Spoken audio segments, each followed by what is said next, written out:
یہ بازاروں میں یہ احتجاج یہ تو ایک معمولی کیفیت ہے.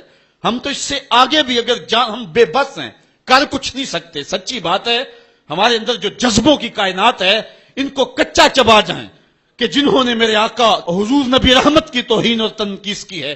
اس لیے جو ہم سے بن پڑا, جو ہم سے ہو سکا, ہم نے وہ ضرور کرنا ہے. وہ کیا کہا تھا سودا نے کہ مجنو لیلا سے بازی نہ لے سکا پر سر تو دے سکا. کس منہ سے کرتے ہو دعویٰ عشق سودا, تم سے تو یہ بھی نہ ہو سکا. ہم نے دیکھنا ہے کہ ہم کیا کرتے ہیں, اس حوالے سے ہمارے جذبات کیا ہیں. مجھے یاد آئی آج عمارہ, سارا دن آج عمارہ کی کہانیاں میرے ذہن میں گردش کرتی رہی.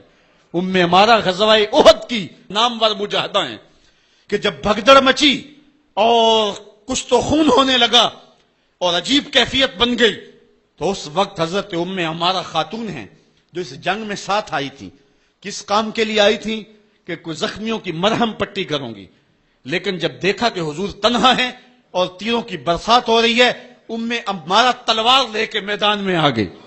اور حضور نبی رحمت نے فرمایا کہ میں جدھر دیکھتا تھا مجھے عمارہ ہی نظر آتی تھی.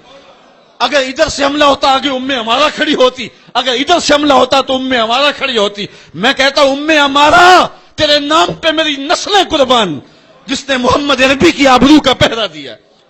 اللہ اکبر.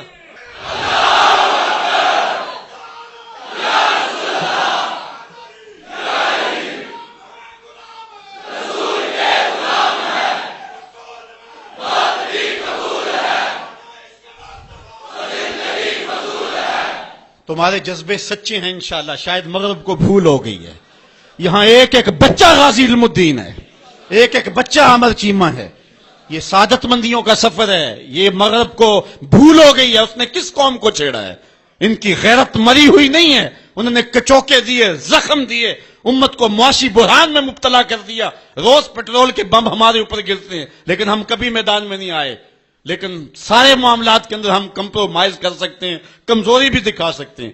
اگر اس عنوان سے ہم کمزوری دکھائیں ہمارا بچتا ہی کچھ نہیں ہے. ہمارا سب کچھ نام محمد ہے. ہم نے ہر دور میں تقدیس رسالت کے لیے وقت کی تیز ہواؤں سے بغاوت کی ہے. چھوڑ کے سلسلہ رسم سیاست کا فسوں, بس ایک نام محمد سے محبت کی ہے. ہم نے عہد غلامی کرنا ہے حضور علیہ السلام کے نام سے, اور انشاءاللہ یہ ہماری سعادت مندی ہے. ورنہ ہم نے وہ زمانہ بھی دیکھا ہے جس زمانے میں کوئی ایسا متنفس نظر نہیں آتا تھا جو حضور کے نام کا جھنڈا اٹھائے. یہ تاتاریوں کا دور ہے. جب بغداد کو اجاڑا گیا, امت کے سر کاٹے گئے, اور یہ حال تھا کہ منگول سردار نے کہا کسی مسلمان کا سر لاؤ, اپنے فوجیوں کو کہا نہیں تو تمہارا سر کاٹ کے لگائیں گے. ایک مینار تعمیر کرنا ہے کھوپڑیوں کا. اور پھر مسلمانوں کا پتہ ڈھونڈتے ہوئے لوگ ہاتھ میں پیسے لے کے گھومتے تھے کہ کسی مسلمان کا پتہ دے دو, اس کا سر کاٹیں ہم. لیکن مسلمان ملتا نہیں تھا. کاٹ دیے گئے.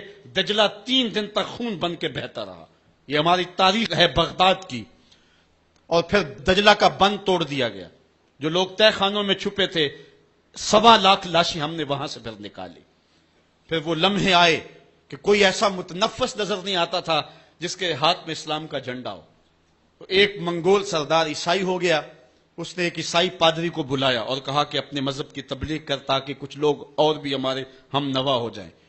اس نے قسم پرسی کے سالم میں کہ اب کوئی شخص نہیں ہے جو اسلام کا نام لیوا ہو, تو اپنے خود سے باطنی کا اظہار کر دیا اور پیغمبر حسن و جمال حضور نبی رحمت کی توہین و تنقیص کا آغاز کیا.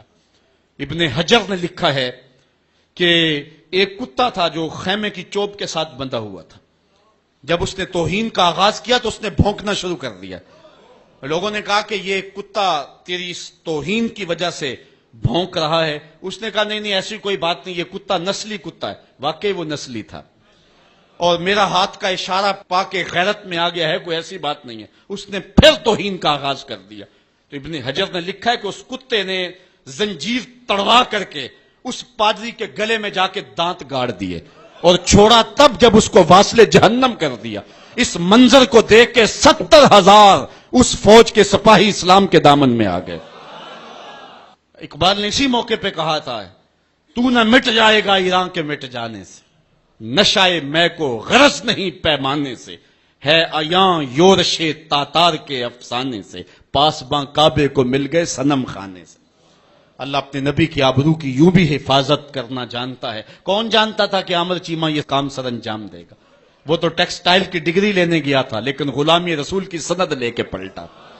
میں نے غازی کے جنازے میں شرکت کی ہے. آپ نیٹ پہ جائیں اور وہاں اس کے جنازے کی تصویر دیکھیں یا کہیں تصویر آپ کو میسر ہو. جنازہ لوگوں کی انگلیوں پہ ہے، بھاری تابوت اور اس کے اندر اس کا جسد اطہر، لیکن ہاتھوں پہ نہیں ہے، آپ کو انگلیوں کے پوروں پہ نظر آئے گا. اور ایسے مناظر بھی دیکھنے والوں نے دیکھے کہ رش کی وجہ سے لوگ نیچے سے ہٹ بھی جاتے اور وہ پھر بھی ہواؤں میں تیرتا رہتا. آپ